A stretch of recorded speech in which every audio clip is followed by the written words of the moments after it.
like the Cavs, we gotta let them know. They got it with a shield for bees. They got it with a shield for bees. Ballin' like the Cavs, we gotta let them know. You are now locked in with Antoine Spivey. This is EnDaZone Sports.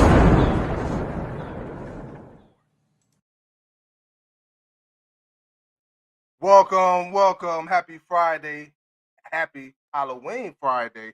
For those out there trick-or-treating with the kids, the young ones, y'all stay safe.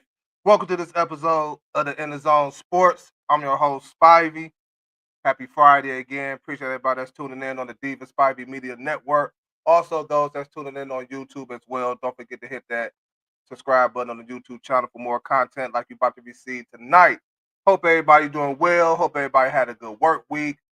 Appreciate y'all from the end of the work week, tuning in with your boy on this Halloween Friday. With that being said, we got a lot. We're going to get into the day. We got a lot. With that being said, let's get it going. Yeah. We got Game 6 of the World Series tonight between the Toronto Blue Jays and the Los Angeles Dodgers. I picked the Blue Jays at the beginning of the series. Actually, no, I take that back. I did take Seattle. They ended up losing to the Blue Jays. But I took the Blue Jays to win this World Series. I took it to go 7 games. This is a great World Series. Both teams is playing well. Both teams is playing good. Both teams is hitting the ball well. Both teams is getting some good pitching when they need to get the good pitching. And again, Toronto is up right now 3-2 with a chance to close it out tonight against the Dodgers, who got Yamamoto going tonight for the Dodgers and Kevin Gausman going tonight for the Blue Jays. I expect the Dodgers to come out pumped. I expect that crowd to be electric. I expect the Dodgers to come out swinging them bats and swinging them hard, swinging for the fences. They need to get runs up and get runs up early. Toronto, on the other hand, before I get to that, let me say this. In order for the Dodgers to have a successful game today and to take this game to Game 7, they got to somehow, some way get Shohei Ohtani a chance to get what they call ribbies, RBIs in this game. Give him a chance to get some plate appearances, to hit some balls, singles, doubles, triples out the park. It don't matter. Toronto done already came out and said they will not be pitching to Shohei Ohtani because of the damage the man has been doing so far this postseason and in this World Series. With that being said, on the flip end of that, if I'm the Dodgers, I'm not pitching to Vlad. Vlad doing just as much damage as Shohei Ohtani doing for the Blue Jays. Doing just as much damage. The Blue Jays get George Springer back today. He missed the last game. I think it was a little hip injury he was suffering. But he's back in the pivotal Game 6 for the Blue Jays, who had the chance to close it out and win their first ever World Series championship. They done been to some before. No, I don't think this ain't first. Did they win it with Joe Carter and them? I gotta look into that. Excuse me, folks. Gotta look into that. But nevertheless, the Blue Jays I picked to win this series. Got a chance to close it out tonight. But it's gonna be tough. It's gonna be tough with Yamamoto being on the mound, one of the best pitchers this postseason in baseball, with an ERA of 157. Yes, an ERA 157. So it's gonna be a tough task for the Blue Jays. It's gonna be a tough task again in LA. That crowd is gonna be rocking. That crowd is gonna be loud, electric. I can't wait to check some of the game out myself, actually, after the show. But I'm taking the Blue Jays to end it tonight. I'm gonna give a final score of, I'm gonna go 7-5. 7-5 Toronto to close it out tonight and win the World Series championship. Let's go Blue Jays. Of course, we're repping that American League championship. Let's go Blue Jays.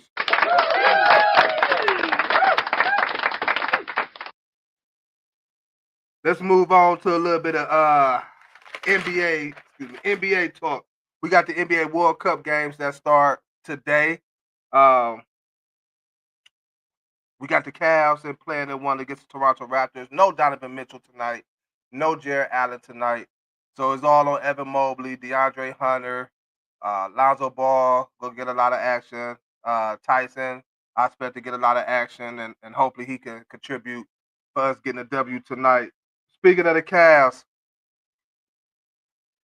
I know it's early. I know it's early, but it's kind of tough to see how they playing and how they losing some of these games. They're 3-2 on the season. They just come off a dismal loss to the Boston Celtics. Of course, we know Boston coming to the season with no Jason Tatum, no Kristaps Porzingis, who they traded, no Drew Holiday they let go. They got new faces in there, Anthony Simons.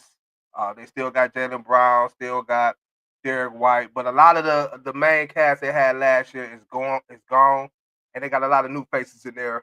But they still got Coach Mazzulla. They still got that culture of how Celtics play basketball, and they're going to continue to fight. I don't expect for Boston to really make a lot of noise in the East, but I don't expect for them to be a team that's just going to lay down either all season long. With that being said, they took it to the Cavs, ended up winning by 20. I don't know what happened that game. I can't sit up here and make up no excuses on how bad and horrible the Cavs played. The game started off great. Both Cavaliers and the Celtics back and forth up the court, hitting threes left and right. Donovan Mitchell, 5 for 5 in the first quarter from 3-point land.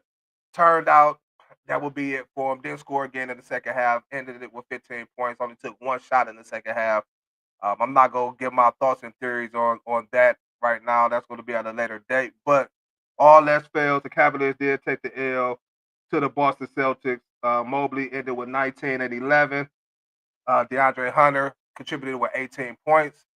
I need more from the Cavs. I said it on last show.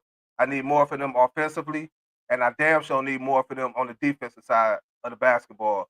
We got to get this together. I know, again, we missing DG, we missing Strus, but that still don't make no excuse or give no excuse to how lackadaisical we looking on the defensive end.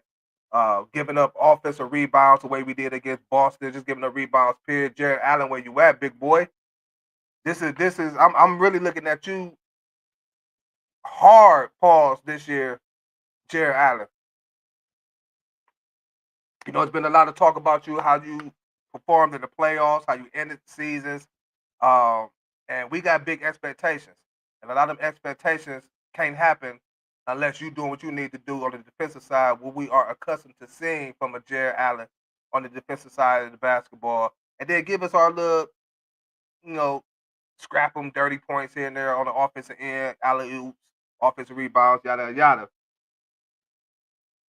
Offensively, I think we're going to be okay once we get our big horses back, once we get DG back, once we get Strus back. Then our rotation could go back to being how it is. Our bench would be set. So I'm not worried about offensively. It's just on the defensive side of the basketball where I feel we need to really get focused at and address a lot of things on that side of the basketball because you can't win championships if that's what we aiming to win without having somewhat of a top 10 defense nowadays in the NBA. Which leads us to tonight against the Toronto Raptors. No Mitchell, no Allen, as I stated earlier. Going up against a Raptors team that's 1-4, but they play hard. They play scrappy, led by Scotty Barnes, R.J. Barrett, Emmanuel Quickly. They got guys over there who could put the ball in the hoop and who could play defense and who could cause a lot of problems on both sides of the ball. Excuse me. So we got to come out and play aggressive. We got to come out and get a lead, keep our foot on their throat, can't let up. We know how these cup games can go. We know how important these cup games are. So we want to come out and make a strong statement early. It's at home. Crowd, we need y'all to get into it. We need y'all to be loud as y'all can, especially in Loudville. Let's go. Kenny Atkinson, I hope you got a good game plan going on. We got to get, let me see who. Ball. I want to see Ball step up a little bit more this game, especially with the absence of Donovan Mitchell. I need to see Dean Wade coming off that bench, contribute a little bit more. We have no Sam Merle, another outside threat that we are missing. So a lot of guys gonna really have to step up on that bench. A lot of guys gonna really have to step up for this game. Hopefully, just for this game only, we get our big horses back in the near future. The next game, which is Sunday, I believe. But a big game against the Raptors. I got the Cavs, of course, Cleveland all day to get this W tonight in this first Cup game of the season. Remember, Cavs, Kenny, Evan, it's starting with you. You the man. You the anchor. You the reigning defensive player of the year. I need you to show that tonight. I need about 30 from you on the offensive side of the ball. 30 and 10, 30 and 15. I need something like that tonight. You're a big threat out there. You are our biggest scorer out there tonight. Uh, Depending on how they key in on you, depending on how they play you tonight. I need you to be monstrous, Evan Mobley. I need you to be monstrous. In order for us to get to where we need to go, like I stated Monday, Evan Mobley need to be our best player with Donovan Mitchell following uh, second option per se. Even though we know Donovan Mitchell is the best player on our team, Evan Mobley, we need you. And it starts tonight. So let's get it, Cavs. Let's get this dub tonight against the Toronto Raptors. First game of the Cup, of the NBA Cup. Let's go, Cleveland. Let's get it. I want to talk about the Philadelphia 76ers. This is one of those franchises that, you look back on the history of Philadelphia, the great players that came through there. Then you look at the newer millennium per se, Ben Simmons, Joel Embiid, trusting the process, yada yada yada. Fast forward, they make acquisitions, bring in Paul George to add with Joel Embiid, Tyrese Maxey, Kelly Oubre, and it did go quite well last year. But this year is a whole different ball game so far for Philadelphia. I know it's early. I know it's 4 or 5 games into the season, but Philly looking good, y'all. Philly looking real good, led by Tyrese Maxey, which leads me to this question for you all. I know they got Joel Embiid. Don't know what's going on with Paul George. Don't know when we see him back on the court. Tyrese Maxey averaging about 40 right now, 40 and 7. Philadelphia's 4-0.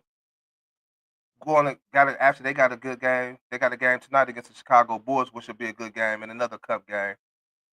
Can the Philadelphia 76ers build, and not just build, but win around Tyrese Maxey? That's my question to y'all. Let me know what y'all think. Give me your answer to that. I'm gonna give you my opinion. I feel like they can, but it have to be the right pieces that you're surrounding him, that you're surrounded around Tyrese Maxey. Excuse me. I like the rookie VJ. I'm gonna try to pronounce his last name. Hope y'all can bear with me. VJ Edgecombe. I believe I'm saying it right. VJ uh, Edgecombe. I like that. I like that pairing in the backcourt with Tyrese Maxey. He's playing great basketball right now. Uh, right now, it's the rookie of the year. Early again. All this is early. All this is early. But right now, he's the rookie of the year in my eyes for the Philadelphia 76ers. But Tyrese Maxey averaging 37.5, 8.3 assists. I like Kelly Oubre. He's a player who's going to go get it. Defense, very athletic, agility, get you about 12 to 15 points on any given night. Paul George and Joel Embiid. I don't know. Like Jay-Z say, what more can I say? I don't know what else to say about them, but I do know Tyrese Maxey is balling. Let me get at least about a 70, 80% of Joel Embiid with this Tyrese Maxey. I believe he can carry the Philadelphia 76ers to the playoffs. And then once you get into the tournament, it's all hands on deck. Anything is possible. But in my opinion, if Philadelphia keep playing the way they're playing now, which I think they can keep it up, I do believe Tyrese Maxey can carry the Philadelphia 76ers to a place that they probably haven't seen in a while. I think the closest they came was when Kawhi Leonard hit that buzzer beater on him in a corner while he was in Toronto playing for the Raptors. But I like Maxey, man. I like Tyrese Maxey. I like what he brings to the table. I like his shiftiness. He can shoot. He can play a little defense.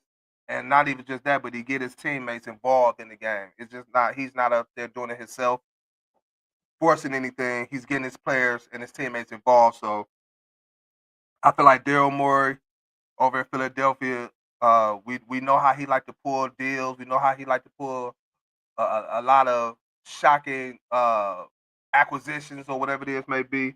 But he got a good one in Tyrese Maxey. He got a damn good gem in Maxey. And I believe Tyrese Maxey can lead the Philadelphia 76ers to a place that we haven't seen them in a while, and that's deep, deep, deep into the playoffs. We got another young aspect that I feel like can cause a lot of problems and riffraffs in the NBA, and that's that 7'4", damn near 10-foot wingspan.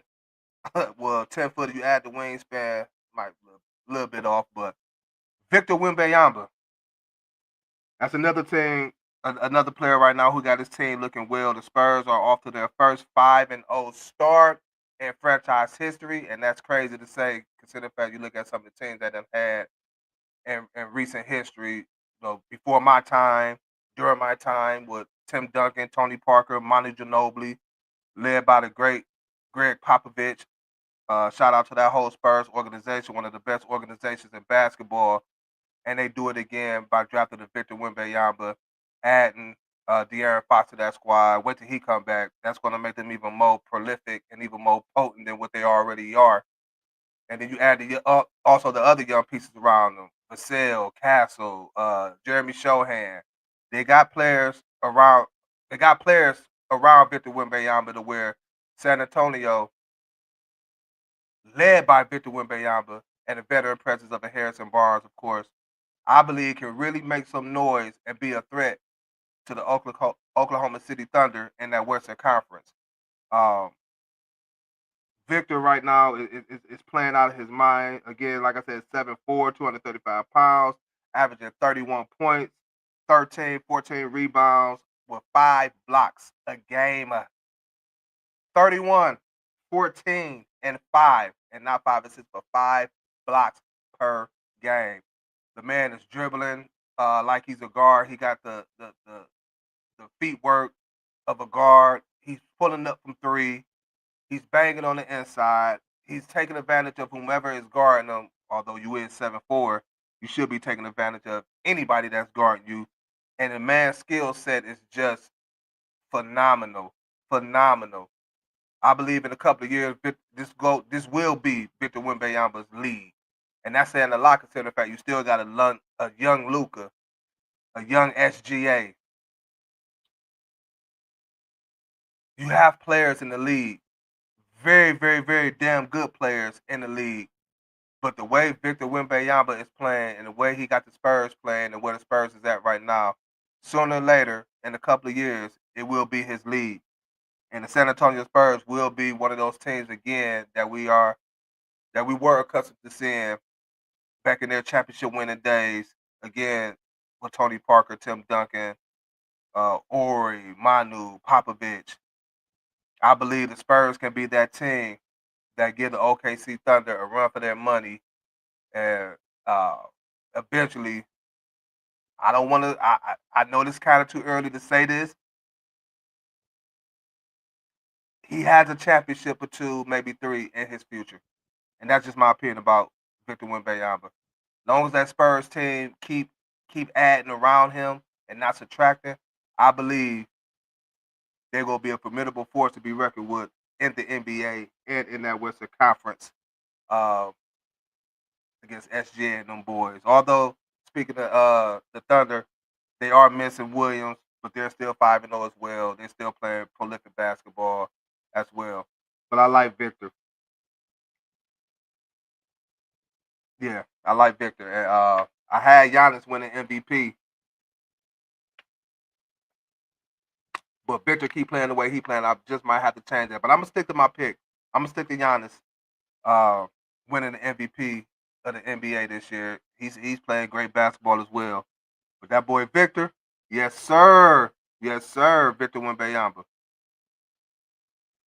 We gonna keep it in the NBA, and y'all know what time it is. It's Friday. What that means is I'm giving y'all my weekly top 5 NBA teams of the week. We all get these every week. Y'all let me know how y'all feel about this list. Again, it's my list, not y'all list, but I'm always open to hear y'all opinion about it. Y'all feel like a team shouldn't be in there? Let me know. Let me know. I may agree with y'all. I may not agree with y'all. But my top 5 teams in the NBA right now is of course, at number 1, the OKC Thunder, whom are 5-0, led by Shai Gilgeous-Alexander. Again, no J-Dub. Chet Holmgren done missed the past 2 games, but they're still finding a way to win. They're still finding a way to play prolific defense. They're still finding a way to score on the offensive end, although they're missing 2 of their top scorers. But they still have that man, Shai Gilgeous-Alexander, right now, who's averaging 30-plus points once again so far this season. So sitting at number 1, of course, OKC Thunder at 5-0, defending champions at that. At number 2, this was tricky. As I was sitting doing my list, and then these two teams end up playing, and this would determine for me who is number 2 on this list. And I just talked about them. I got number 2, the San Antonio Spurs, led by Victor Wembanyama, 4-1. I mean 5-0. Excuse me, 4-0. Excuse me, with big wins over the Clippers, Memphis, Denver. Very quality wins for the Spurs. Very quality wins. And again, led by that 7'4", the 7'4" monster, and Victor Wembanyama, and they're playing great basketball. So that's my number 2 team in the West. My number 3, the third best team, I got the Milwaukee Bucks. Coming off a big win last night against the Golden State Warriors. You can say what you want about the Warriors, as long as they got Dre, Steph, Curry at the helm. Jonathan Kuminga keep progressing and getting better. They're going to always be a team that you have to worry about, especially the way Steph shoot the ball. And the Bucks went in there and handled them. The Bucks has been playing good basketball. They went into New York, Madison Square Garden, got a win against the Knicks as well. They lost to my Cavs, but, what else is new? It seemed like we got Milwaukee numbered the past 2 seasons. But the Bucks are playing well, led by Giannis Antetokounmpo, who's averaging, again, 30 and 10, like we know Giannis to do. And the Bucks are playing well with the addition of Miles Turner. I like Milwaukee. So right now, that's my number 3 team. I just talked about this team as well. Sitting at number 4 for me, it's the Philadelphia 76ers, led by Tyrese Maxey, who's averaging 40, as I stated earlier. The rookie VJ Edgecombe. I can't wait until they take these restrictions off of Joel Embiid so we can really see how this team play and where this team can go and the ceiling of this team, and also getting Paul George back. But even with that being said, without Paul George and without Embiid being out there full time, the Philadelphia 76ers are still 4-0 with a big game tonight against Chicago in the NBA Cup game. So I got them right now as my number 4 team. And sitting at number 5, it's the Golden State Warriors. Yes, I said the Golden State Warriors. At 4-1, no, 4-2, excuse me, after that loss to the Milwaukee Bucks last night. Again, you can never count out the Warriors as long as they stay healthy. You can never count them out. Steph, Draymond, Jimmy Butler. We know what Jimmy Buckets can do come playoff time. Not too much worried about them regular season, but it's really playoff time where you get that Jimmy Butler that we're accustomed to seeing. And in the playoffs, and you add that with the Golden State Warriors, they can be a team to have to worry about in the Western Conference, and they too are playing good basketball right now. So right now, yeah, they're my top 5 teams. OKC number 1, Spurs number 2, Bucks number 3, 76ers number 4. No, excuse me. OKC number 1, Spurs number 2, Bucks number 3, 76ers number 4, and the Warriors sitting at number 5. You notice I didn't have my Cavs up there. We're not playing the greatest basketball right now. I'm a realist. I'm not just going to throw my team up there because that's my team. We got a lot of things we need to get together. We got a lot of things we need to fix. But they will definitely be in that top 5 and be in that top 5 real soon. Sorry if your team didn't make the top 5 list. Let me know what y'all think of that again. OKC number 1, Spurs 2, Bucks 3, 76ers 4, and the Warriors sitting at 5. My list, not y'all list, but let me know what y'all think about my weekly top 5 NBA teams. We're gonna move on for some NBA, for some hoop talk, excuse me. And let's get into some football. We had Thursday night football last night between the Baltimore Ravens and the Miami Dolphins. Sorry I had to say that so sadly. But I thought my Browns was bad. The Dolphins are horrible.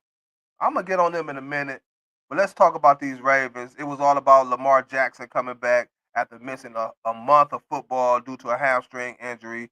Uh, the Ravens are slowly but surely getting pieces together, getting pieces back on the defensive side, excuse me, of the football, and also what happened Lamar Jackson being back. As far as last night, I didn't expect what I seen. I didn't expect nothing different. I expected Baltimore to win that game, especially having Lamar Jackson come back.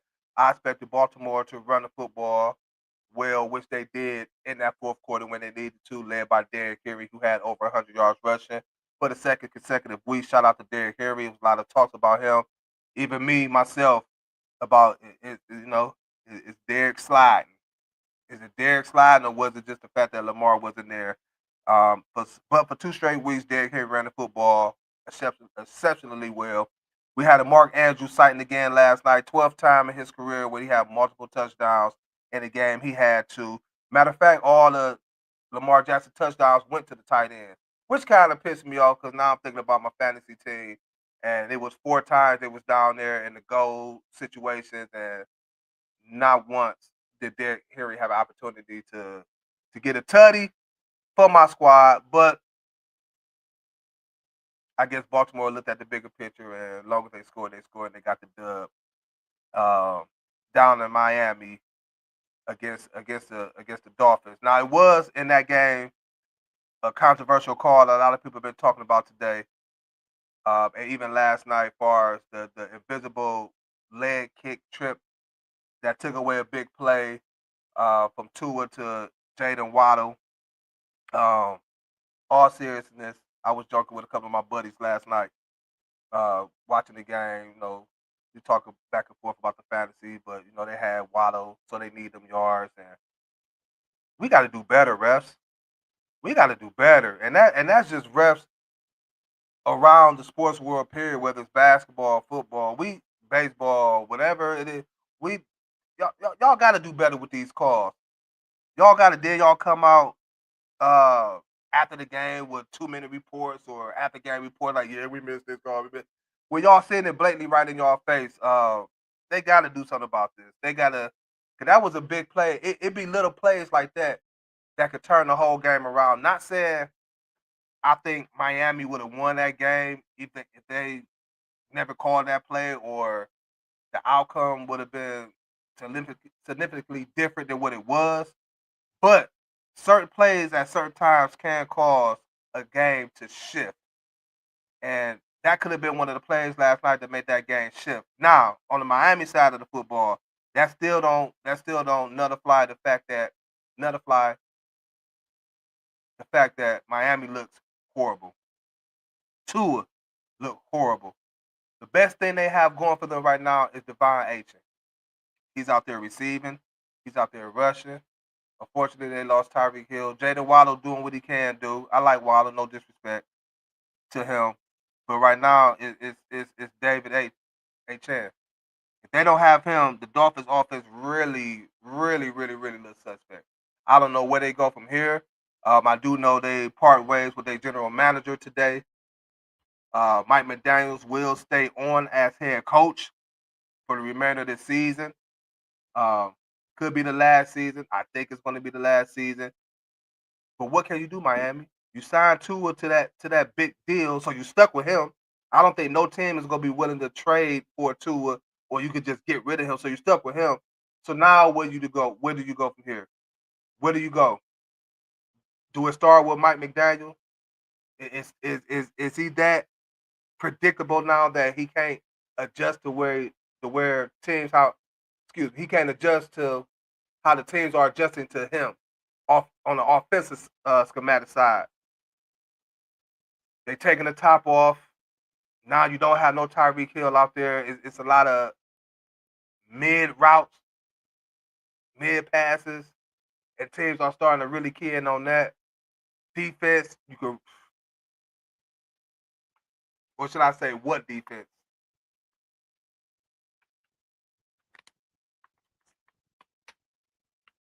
Got to get it together, South Beach. Got to get it together. Don't know what's going on down in South Beach, but got to get it together. I'm still looking out for my dude Blaze. I ain't heard from him in a couple of weeks. It ain't all bad in Cleveland like it is in Miami. It ain't all bad. Get it together. But nevertheless, the Ravens handle their business, do what they need to do. Get the dub in Miami, which leads me to another question about the Baltimore Ravens. With that win last night, and with them getting healthy, with them getting players back, and look at how the whole AFC North is looking, the Steelers acting like they don't want the division. We see what's going on in Cincinnati, them losing Joe Burrow, and even though they trading for Joe Flacco, we see how my Cleveland Browns are looking. They're not even a factor right now. Can the Ravens still win the AFC North? My answer is yes. I don't have the confidence in the Browns, of course. Sorry, Cleveland. Sorry, Browns. I don't have the confidence in Cincinnati, even though I would say with Joe Flacco, they have a better chance with that team and with the weapons that he have, meaning Jamar Chase, T. Higgins, and we see Chase Brown plays much better when Flacco is behind center instead of Jake Browning. Their defense is still suspect. They still don't have a top defense that you would need in the playoffs to win playoff games, to win a Super Bowl. So I don't have the confidence in them. Pittsburgh, they got a veteran quarterback that know what it takes to get it done. But I don't think they could get it done either. On the defensive side, they look slow. They paid all that money for the defensive players that they have, the Jalen Ramsey's of the world. They went out, big play Slade when they got him, made a couple of trades. They bring back T.J. Watt, re-sign him to a nice little deal. But they're looking slow.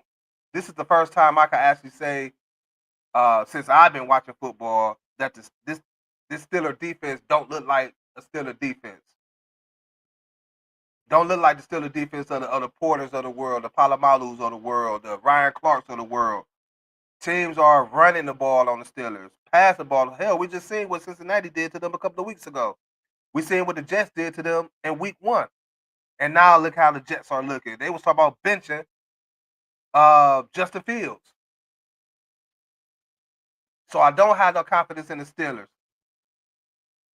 But with Lamar coming back and the way that team is playing, their defense is getting better. Over the first 5 games of the year, their defense was giving up over 30 points. The last 3 games, 15. 15 and some change. Lamar makes a big difference for that team offensively. You really have to go in now and really, you can't just see when Lamar was out, teams was able to Cooper Rush.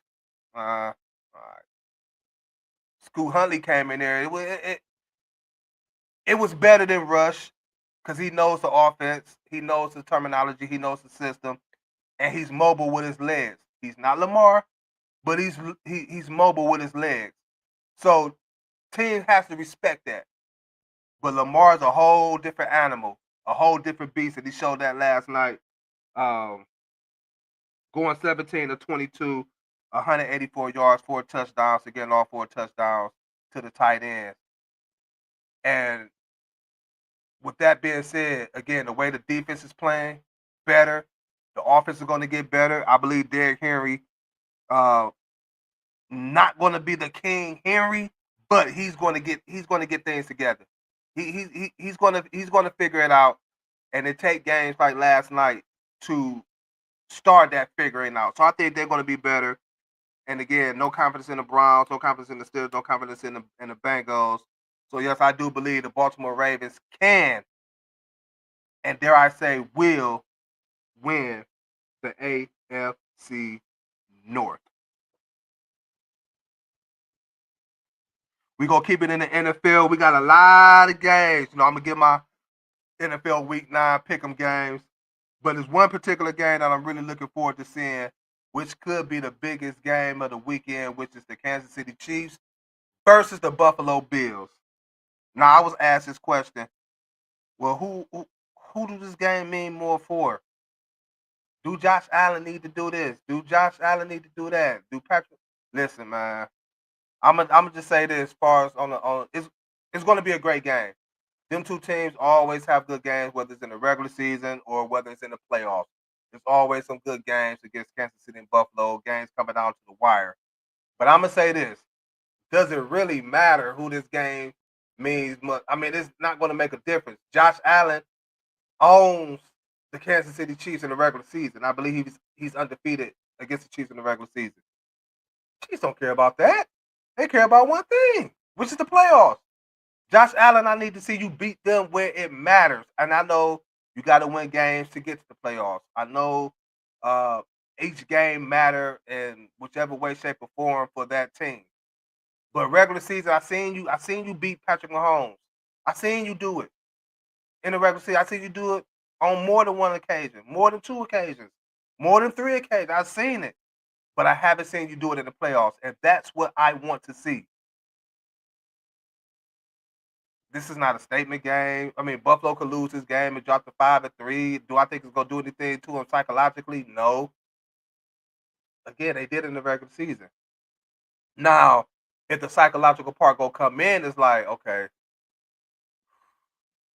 what is it that we doing differently in the regular season than we doing in the playoffs against this team?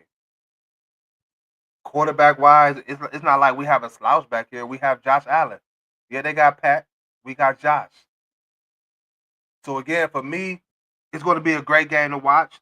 Of course, I'm gonna be tuned into it. Of course, Josh Allen, Pat Mahomes, and the weapons he got.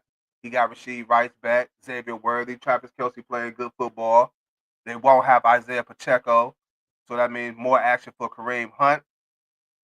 Buffalo coming into this game. Defense kind of shaky. The run defense kind of shaky. Pass defense is playing well. But again, all that doesn't matter, to me in the regular season. I want to see in the playoffs Josh Allen take care of business against Pat Mahomes. I seen Joe Burrow do it.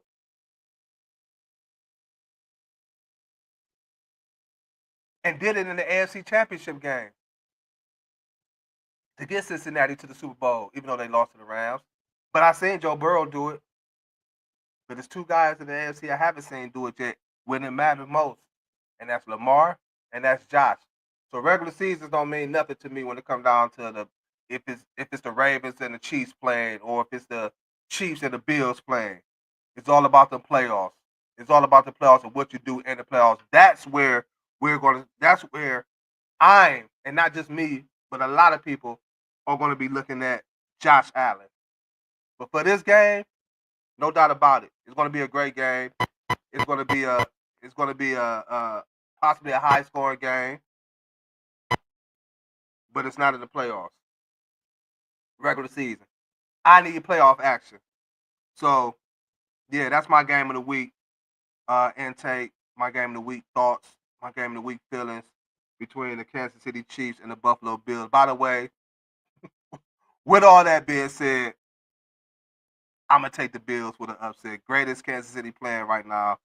Uh, Pat Mahomes, MVP conversation, lead it if not top two uh, in the MVP talk. But I'm gonna take the Buffalo Bills to win that game. Which leads me to my Week 9 NFL pick'em games. Let me get to these games for y'all real quick. Excuse me. We got, of course, we got the Thursday night game. Wasn't able to pick that game, but the Ravens beat the Dolphins. in Miami. We got what should be a good game as well Sunday, with the first game being the Falcons and the Patriots. It should be a good game. Two good defenses out there playing. The Patriots are one of the best teams in the league against the run, also against the pass. Uh, Atlanta is one of a good defense against the pass as well. But Atlanta has been playing rocky lately, has been playing shaky, subpar. They took an L to Miami last week, a big L in Atlanta to Miami last week. Then we saw the Dolphins come back yesterday, but last night. But the Patriots coming off a great win against a good defensive team in the Cleveland Browns. They came and took care of business. Drake May is playing out of his mind, MVP candidate. Defense is playing well. Bijan Robinson is playing out of his mind as well. Had a subpar game last week, but I believe he'll bounce back from that.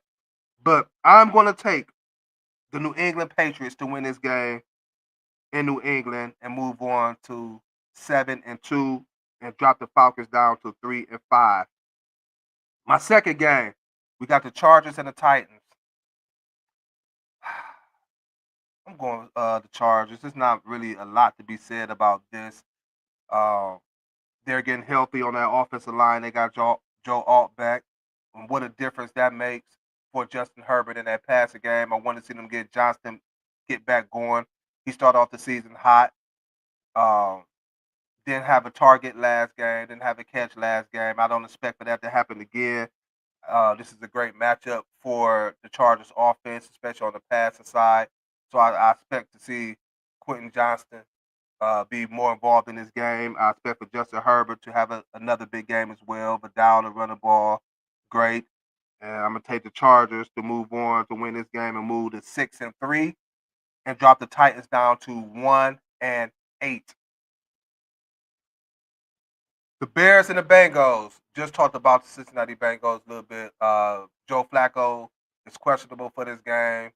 Don't know if he's going to play or not. If he don't play, um, I'm taking the Bears. I'm going to take the Bears regardless in this game. No DeAndre Swift for the Chicago Bears, but the rookie will be coming in the game. Kyle, the big rookie Kyle, will be coming in getting a lot of touches. Also, no Roshan Johnson as well. So he's going to see a lot of work. Again, I believe Cincinnati need Flacco out there to have a chance this game. I believe the team don't have confidence in Jake Browning. I can speak for the receivers. They're not going to say it. I'll say it for them. Chase and Higgins. They want Flacco out there. They don't have confidence in Browning. The whole offense just looked different with Flacco. But I'm going to take the Chicago Bears to go to Cincinnati, get that dub, and move the Bears to 5-3 and drop the Bengals to 3-6. We got the Colts and the Steelers, which should be a good game. I like the way the Colts are playing, led by, in my opinion, the MVP front runner, Jonathan Taylor. Although he's not a quarterback, we know it's a quarterback-driven league when it comes to MVP. But I like the way how Jonathan Taylor is running the football, how he is playing himself. And not just him, but Daniel Jones as well. The defense is playing great. I just talked about the Steelers and how their defense is not playing so well, how their offense is subpar, but they're getting the job done where they need to get the job done. But I'm going to take the Colts to win this game and move on to 8-1 and drop the Steelers down to 4-4. We got the 49ers and the Giants, two teams that's been hit by injuries all season long.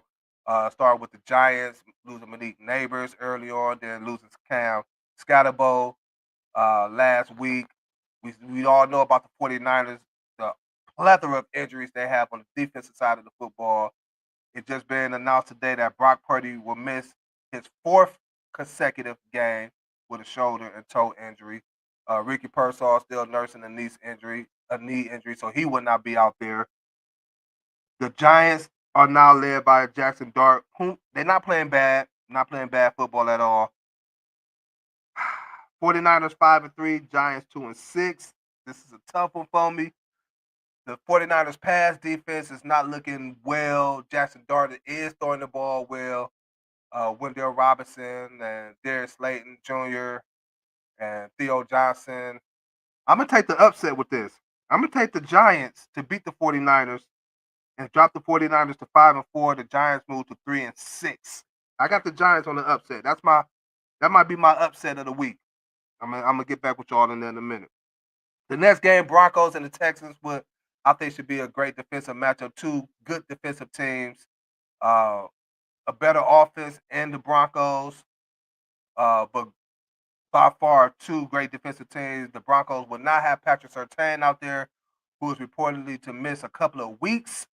So we'll see if CJ Stroud and Nico Collins and that offense can take advantage of that. But even without Surtain, they still have a great defense, meaning the Denver Broncos.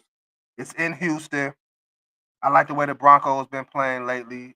I think it's going to be a low-scoring game, 21-17-ish type game. But I'm going to take the Broncos to win and move the Broncos to 7-2 and drop the Texans to 3-5. Excuse me. We got the Vikings and the Detroit Lions. No Carson Wentz, who's done possibly for the season. J.J. McCarthy is back. He said he's feeling fine. He said he's ready to play. We got the Lions. Who are the Lions? They're going to come out here and run that ball with Jahmyr Gibbs. I would like to see them get David Montgomery more involved. But right now it's a Jahmyr Gibbs show. They still got that boy Amon St. Brown. Jared Goff is playing well.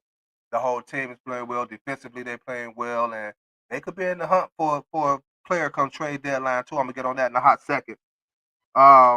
Although I like Minnesota's defense and the way Brian Flores schemes up things, I just think the Detroit Lion offense is going to be too much for that team. I don't think that team's going to be able to put up godly numbers led by J.J. McCarthy. He got to get himself back accustomed to game action. So I'm going to take the Detroit Lions to win that game in Detroit and move the Lions to 6-2 and drop the Minnesota Vikings to 3-5. We got the Carolina Panthers against the Green Bay Packers.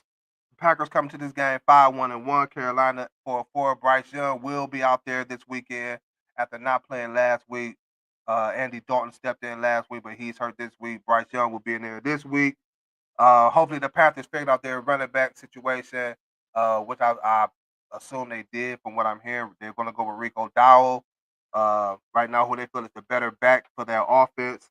But going up against a great defense and the Green Bay Packers led by Micah Parsons and that bunch. I'm going to take the Packers to win to move to 6-1-1 and drop the Panthers down to 4-5. Expect for Josh Jacobs to get in that end zone again. Christian Watson will be playing. No restrictions on him going into that game. We got the Jaguars and the Raiders. Today, the Jaguars just put rookie wide receiver and defensive back Travis Hunter on IR due to an injury. The MRI scans came back. It's not as bad as a lot of people thought, but he is put on IR for the Jaguars.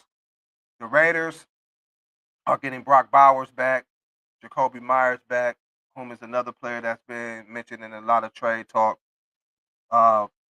They want to get the ground game going with Ashon Genty, but the Jaguars are one of the good defensive run-stopping teams in the league this year. Raiders 2-6, Jaguars 4-3. I'm gonna go with Jacksonville to move to 5-3, drop the Raiders down to 2-6 to win this game in Vegas. Then we got the Saints and the Rams. Nothing a lot to really be said about this game. The Saints are moving on from Spencer Rattler and starting Tyler Shutt as quarterback. The run game, the whole offense is looking at a shell of themselves in New Orleans. The Rams are playing great football. Defense is playing immaculate. Defense is playing well. Offense is playing well. They get Puka Nacua back. To put on the other side is Devontae Adams, Matthew Stafford throwing the football well. Kyrie Williams, Blake Corum running the ball great.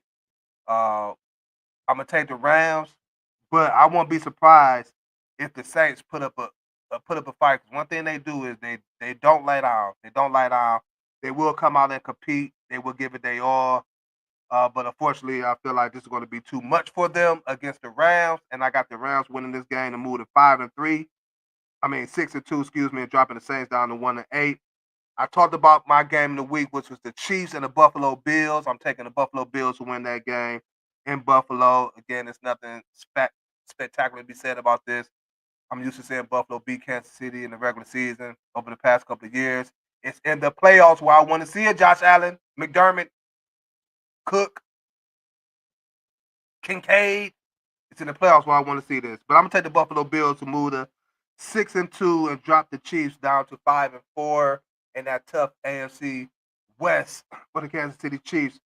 Then we got the Sunday night game, the Seahawks and Commanders. We got Jaden Daniels, who will be back, but no Terry McLaurin. Deebo Samuels will be playing against that offense of Seattle, led by Sam Darnold, and to me, the best wide receiver in football right now, Jackson Smith-Njigba. The defense is not too shabby itself in Seattle. Front four can get to the quarterback well.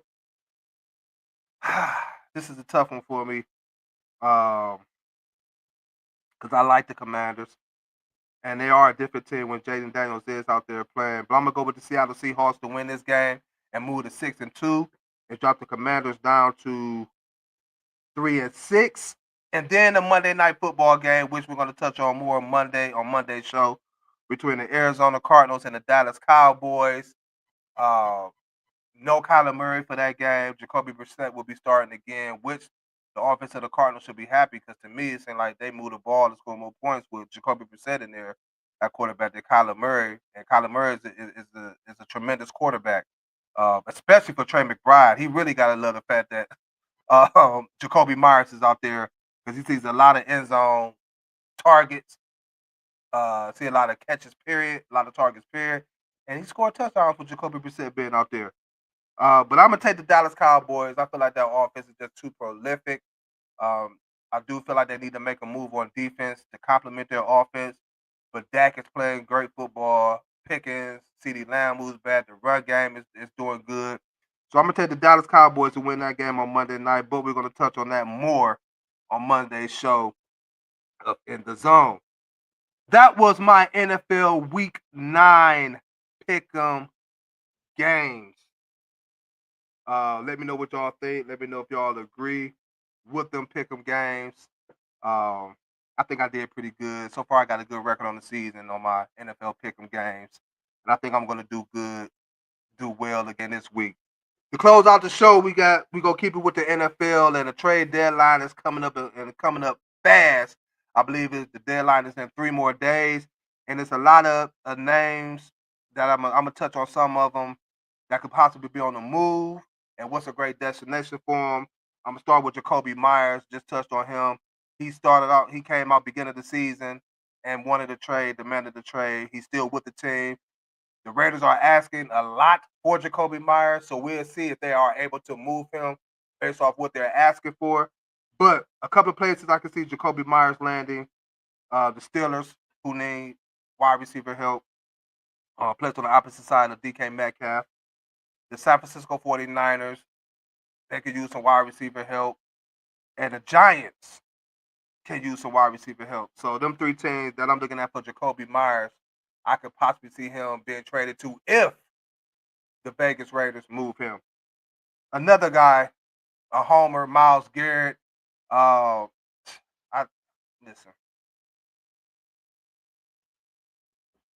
We need so much here in Cleveland. So much. Why not? Might as well. Go ahead and let him go, trade him, and try to get something, stock up on draft picks, players, whatever it is we need to get for Myles Garrett. Go ahead and trade him. He could possibly be on the move. It's been talked. His name been brought up as well. The Dallas Cowboys can definitely use a guy like Myles Garrett. They can add Myles Garrett to that team on the defensive side of the football. That could really make them scary. We see the type of game changer Myles Garrett is on that side of the football. It'd be funny for them going from Michael Parsons to Myles Garrett. Didn't want to pay Michael Parsons, but to trade for Myles Garrett and that contract. But I could definitely see Jerry Jones doing something like that again for more headlines, of course. Something for him to talk about. But I could definitely see Myles Garrett being on the move. And Dallas would be a good team. Detroit, another team that's been talked about. That's very interested in Myles Garrett as well. Alvin Kamara, even though he stated, I get traded, I'm retired. I can see him being on the move, although what could possibly stop that from happening is the fact that Kendrick Miller is out for the rest of the season, a guy who was splitting carries with Alvin Kamara this season anyway, and a guy that I believe that the Saints was looking at as the future at their running back position. But him being out for the season, I could definitely see them keeping Alvin Kamara, but that's another guy I could see being on the move. Max Crosby from the Raiders, another guy I could see being moved. And teams I could see trying to get him, the Dallas Cowboys, of course, the 49ers, of course, with the plethora of injuries they have on that side of the football. We have the Indianapolis Colts, whom sitting at 7-1. Defense is already playing well, but why not better your defense if you can? Again, what I tell you, defense win championships, and you add a Max Crosby to that defense of the Indianapolis Colts. I believe that will really put them over the edge and really compete in the AFC with the likes of the Buffalo Bills, the Baltimore Ravens, the Kansas City Chiefs, and whomever else come out. So I could definitely see a Max Crosby being traded to the Colts, and that would definitely help the Colts out. That was my NFL players possibly on the move edition. Jacoby Myers, Myles Garrett, Alvin Kamara, Max Crosby, just a few to name that could possibly be moved this year by the NFL trade deadline, which is in about 3 days. Let me give y'all a quick update on this Cavaliers game before we get up out of here. NBA Cup game, big game for the Cavs. Need this. Right now, it's the Toronto Raptors leading the Cleveland Cavaliers down in Cleveland 23-18 in the first quarter with 3:39 left. Again, no Donovan Mitchell tonight, no Jared Allen tonight. It's all on you, Evan Mobley. Let's go. Let's get this job done. Let's get this dub, Cleveland. Let's get back on the winning track. Get back to winning ways. I appreciate everybody that tuned in tonight on EnDaZone Sports with your boy Spivey. Those that tuned in on the Diva Spivey Media Network. Also, those that tuned in on YouTube, don't forget to hit that subscribe button on the YouTube channel for more content like you received tonight. I hope everybody stays safe. Continue to have fun. It's Halloween. Stay safe out there. Trick-or-treating with the kids, grown folks as well. You know, we live in a crazy society nowadays, but everybody stay safe. Enjoy your weekend. One more thing. I noticed I didn't mention about the Browns because they have a bye week. So all is good in Cleveland as far as Cleveland football. But enjoy the weekend. Sit back, relax, watch some NFL football, watch some NBA basketball tonight. And I'm going to catch y'all Monday, same time, same place, 7 p.m. on the Diva Spivey Media Network. Also on YouTube. Don't forget to hit that subscribe button. Until then, y'all stay safe. We out of here. Deuces.